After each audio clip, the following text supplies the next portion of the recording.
Hello বন্ধুরা, সবাইকে আসসালামু আলাইকুম। কেমন আছো তোমরা সবাই? আশা করি সবাই ভালো আছো। এনিটাইম স্কুল এন্ড কলেজের পক্ষ থেকে আমি মাইশা সবাইকে জানাই আন্তরিক শুভেচ্ছা এবং অভিনন্দন। বন্ধুরা, তোমরা বাসায় বসে সহজভাবে অ্যাকাউন্টিং বোঝার সহযোগিতা পাওয়ার জন্য আমার এই চ্যানেলটির সাথে যুক্ত থাকো। আমি এই চ্যানেলে অ্যাকাউন্টিং এর যাবতীয় সকল ধরনের বোর্ড প্রশ্নের সমাধান নির্ভুলভাবে করে দেওয়ার চেষ্টা করব ইনশাল্লাহ। তাই এই ধারাবাহিক ক্লাসগুলোর ডেইলি আপডেট পেতে আমার এই চ্যানেলটিকে সাবস্ক্রাইব করে পাশে থাকা বেল আইকনটি ক্লিক করে রাখুন। তো আজকে আমি পড়াবো এইচএসসি হিসাব বিজ্ঞান প্রথম পত্রের রেওয়ামিল অধ্যায়ের রাজশাহী বোর্ড 2023 সালে 7 নং অঙ্কটি। তো আমি এখানে প্রশ্নটা তুলে নিয়েছি। এখানে দেওয়া আছে মজুদ পণ্য 1/1/2022, অর্থাৎ এটা হচ্ছে প্রারম্ভিক মজুদ পণ্য। যেহেতু 1 তারিখ দেওয়া আছে 1,05,000। এরপরে দেওয়া আছে মজুদ পণ্য 31/12/2022, অর্থাৎ এটা কিন্তু সমাপনী মজুদ পণ্য, দেওয়া আছে 30,000 টাকা। মূলধন দেওয়া আছে 3 লক্ষ টাকা। ক্রয় দেওয়া আছে 2,60,000 টাকা। ক্রয় ফেরত দেওয়া আছে 5,000 টাকা। বিক্রয় ফেরত দেওয়া আছে 4,000 টাকা।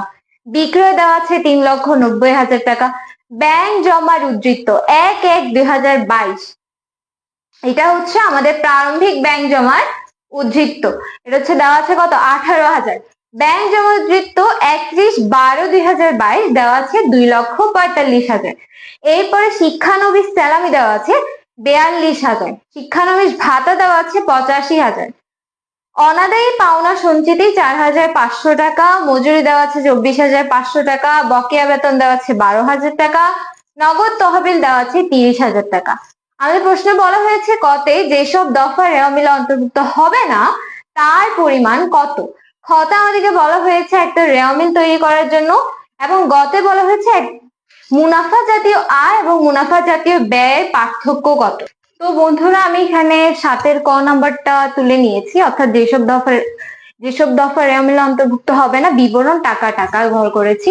তাহলে আমরা এর আগে এটা নির্ণয় করার আগে একটা কনসেপ্ট জেনে নিই, সেটা হচ্ছে প্রারম্ভিক টাকা, আমি এখানে প্রা লিখেছি, এবং সমাপনী বস্তু স লিখেছি।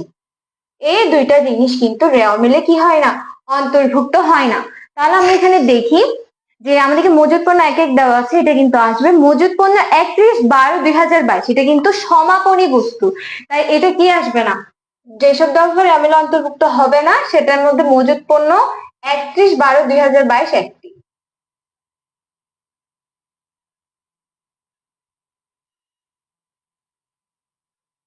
দেওয়া আছে কত? 30,000 টাকা। এরপরে আমাদেরকে এখানে বলা হচ্ছে ব্যাংক জমার উদ্ধৃত্ত 1/1/2022। যেহেতু এটা প্রারম্ভিক জমার উদ্ধৃত্ত, প্রারম্ভিক ব্যাংক জমার উদ্ধৃত্ত, তাই প্রারম্ভিক টাকা তো রেওয়ামিলে আসে না, তাই আমরা এটা লিখে দিব। ব্যাংক জমা উদ্ধৃত্ত কত? 18,000। তাহলে আমাদের টোটাল আসে কত? 48,000 টাকা। তো বন্ধুরা, এখন আমরা সমাধান করব 7-এর খ। আমাদেরকে বলা হয়েছিল যে একটা রেওয়ামিল তৈরি করার জন্য এই হিসাবের নামগুলা দিয়ে। তো আমরা লিখে ফেললাম রাজ্জাক ট্রেডার্স রেওয়ামিল 31 ডিসেম্বর 2022 তারিখ, আর আমি একটা ঘর করলাম যেখানে আছে ক্রমিক নং, হিসাবের শিরোনাম, খতিয়ান পৃষ্ঠা, ডেবিটের ক্রেডিট টাকা। ওকে, ডেবিট ক্রেডিট নির্ণয় করার আগে আমি সবসময় আগে এখানে একটা জিনিস লিখে দিই। যারা আমার আগের ক্লাসগুলো দেখেছো যে ডেবিটের সময় আমরা কি কি বসাই? ডেবিটের সময় আমরা বসাই সম্পদ, ব্যয় এবং উত্তোলন, ঠিক আছে। ক্রেডিট পাশে আমরা বসাই দায়, আয়, সঞ্চিতি। এখন আমরা এই দুইটা যদি জানি তাহলে এগুলা লেখা আমাদের জন্য কোনো বিষয় না। তার মধ্যে এই দুইটা তো আমাদের অনেক আগে চলে গিয়েছে, এই দুইটা কিন্তু আমরা রেওয়ামিলে অন্তর্ভুক্ত হবে না, সেটা আমরা কতে নির্ণয় করে ফেলেছি।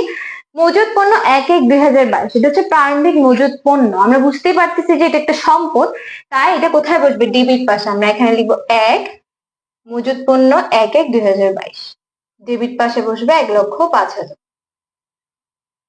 2 মূলধন, মূলধন হচ্ছে মালিকানা সত্ত্ব, ঠিক আছে। ক্রেডিট পাশে কিন্তু মালিকানা সত্ত্বও বসে, আমরা এখানে লিখবো মালিকানা সত্ত্ব। তাহলে যেহেতু মূলধন মালিকানা সত্ত্ব, তাহলে কোথায় বসবে? ক্রেডিট পাশে, 3 লক্ষ টাকা। দেওয়া আছে ক্রয়, ক্রয় আমাদের জন্য ব্যয়, তাহলে এটা কোথায় বসবে? ডেবিট পাশে। কত টাকা দেওয়া আছে? 2,60,000। ক্রয় ফেরত, যেহেতু ক্রয় করে আমরা ফেরত দিয়ে দিচ্ছি, ঠিক আছে, তাহলে এটা একটা বিপরীত একটা সম্পর্ক গড়ে উঠছে। ক্রয় ফেরত সবসময় ক্রয়ের বিপরীতে বসে, তাইলে কি হবে? 5,000 টাকা ক্রেডিটে বসবে। বিক্রয় ফেরত, বিক্রি করলে আয় অর্থাৎ ক্রেডিট হচ্ছে, তাইলে আমি যখন ফেরত দিয়ে দিচ্ছি তাহলে আমাদের আয়ের বিপরীত হচ্ছে, তাহলে এটা কোথায় বসবে? ডেবিটে বসবে। 4,000। বিক্রয় বিক্রয় দেওয়া হচ্ছে 3,90,000, অর্থাৎ এটা আয়, তাই এটা কোথায় বসবে? ক্রেডিট পাশে।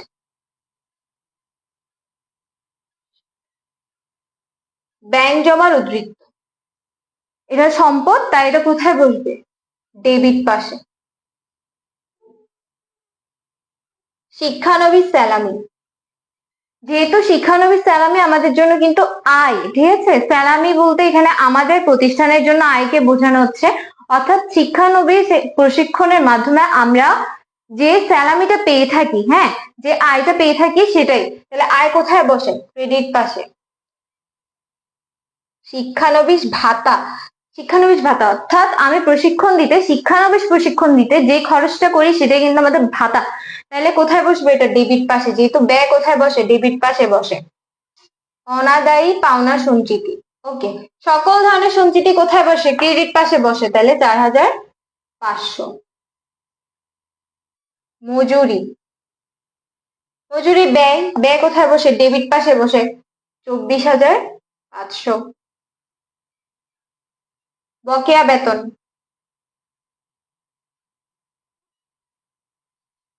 যেহেতু আমি এর আগের ক্লাসেও কিন্তু আমি এই কনসেপ্টটা ক্লিয়ার করেছি, যখন আমাদের বেতন কি একটা ব্যয় না, যেহেতু বকেয়া ব্যয় অর্থাৎ প্রথম দুই অক্ষর বকেয়ার ব আর ব্যয়ের দ, যেহেতু দুইটা অক্ষর মিল, তাই এটা কি হবে? দায় হবে। দায় কোথায় বসে? ক্রেডিট পাশে বসে, তাহলে এটা হচ্ছে 12,000। বকেয়া বেতন কিন্তু আমাদের জন্য দায়, তাই এটা কোথায় বসবে? ক্রেডিট পাশে বসবে। 13,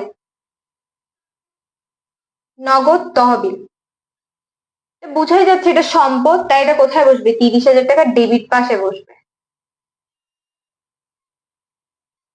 এখন আমরা ডেবিট পাশ আর ক্রেডিট পাশ গুলো যোগ করব। যোগ করার পর আমাদের আসে 7,53,500।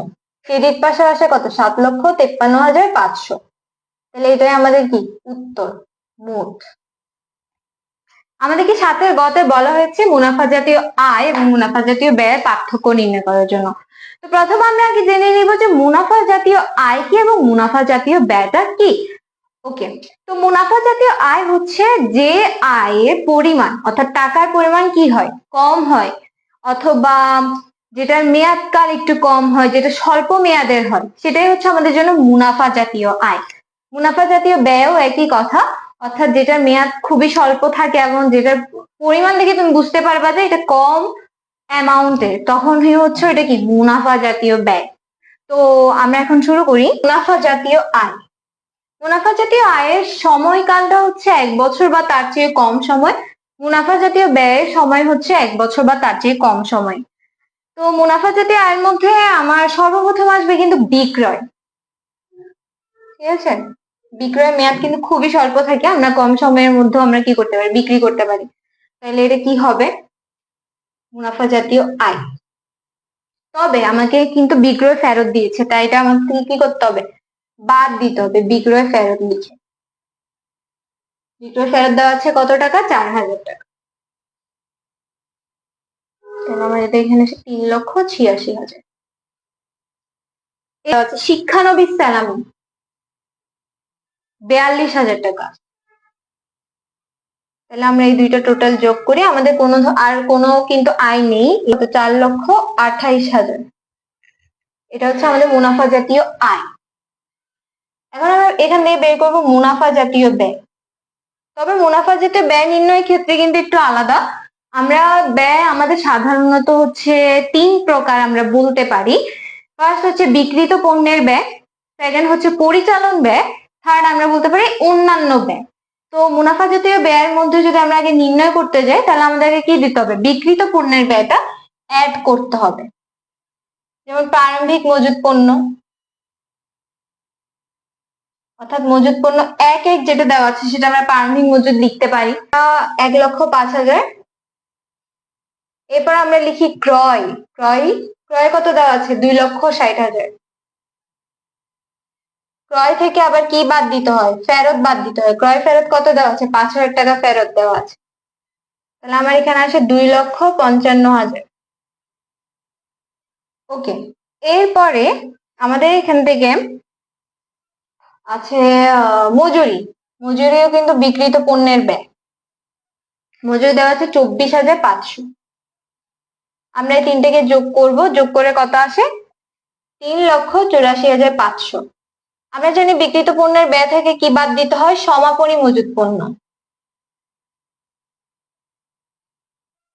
দেওয়া আছে কত? 30,000 টাকা।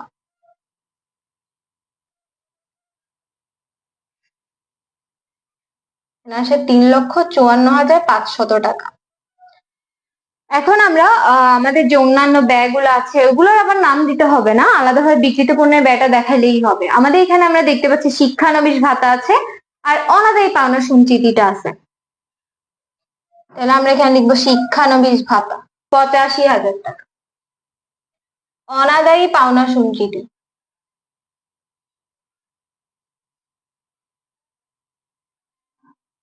আমরা এখানে খেয়াল করি, এই যে অনাদায়ী পাওনা সঞ্চিতি আমরা পরিচালন ব্যয়তে কি করি?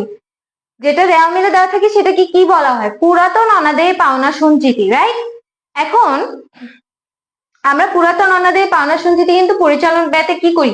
বাদ দিয়ে দিই। তাহলে আমাদের এখানে এটাও বাদ দিতে হবে, তাই আমরা এটা মাইনাস হিসেবে দেখাবো কিন্তু, কারণ আমরা এটা কি করি? বাদ দিই, তাই না? ওকে, এখন এই তিনটা যোগ করব আর এই জিনিসটা বিয়োগ করব। 4,35,000।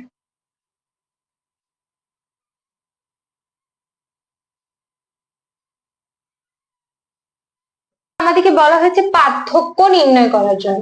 আমরা লিখবো পার্থক্য। পার্থক্য কি কি? 4,28,000 থেকে আমরা কি বাদ দিব? 4,35,000 টাকা কি করব? বাদ দিব। অর্থাৎ মুনাফা জাতীয় আয় যেটা আসছে ওটা থেকে মুনাফা জাতীয় ব্যয় কি করব? বাদ দিব। তাহলে আমাদের আছে 7,000 টাকা। মনে রাখবে এখানে কিন্তু জেড টানতে হবে, এটাতেও কিন্তু জেড টেনে দিতে হবে। অথবা তোমরা চাইলে এই কাজটা এখানে করে এদিকে 4,28,000 টাকা 4,35,000 থেকে বাদ দিয়ে তোমরা 7,000 টাকা দেখাতে পারো। তো এটাই হচ্ছে আমাদের 7-এর গয়ের অ্যান্সার। তো বন্ধুরা আজকে এই পর্যন্তই। তো আগামীকাল ইনশাল্লাহ আমি দৃশ্যমান ও অদৃশ্যমান সম্পদের হিসাব রক্ষণ অর্থাৎ আমাদের হিসাব বিজ্ঞান প্রথম পত্রের অধ্যায় 8-এর ঢাকা বোর্ড 2023 সালের অঙ্কটা নিয়ে আসবো। তো তোমাদের কাজ হচ্ছে আমার এই চ্যানেলটিকে সাবস্ক্রাইব করে পাশে থাকা বেল আইকনটি ক্লিক করে রাখা, যাতে আমি যখনই ভিডিও ছাড়ি তোমরা সেই ভিডিও থেকে তোমাদের সমস্যার সমাধান করে নিতে পারো। এছাড়া অবশ্যই আমাদেরকে কমেন্টে জানাবে তোমাদের কি প্রবলেম আছে, আমি তাইলে সেই অঙ্কটা নিয়ে বুঝিয়ে ভালোভাবে বোঝানোর চেষ্টা করব আমার ক্লাস নিয়ে। তো ঠিক সময় দেখা হচ্ছে ইনশাল্লাহ। ততদিন পর্যন্ত সুস্থ থাকো, ভালো থাকো। আল্লাহ হাফেজ। আসসালামু আলাইকুম সবাইকে।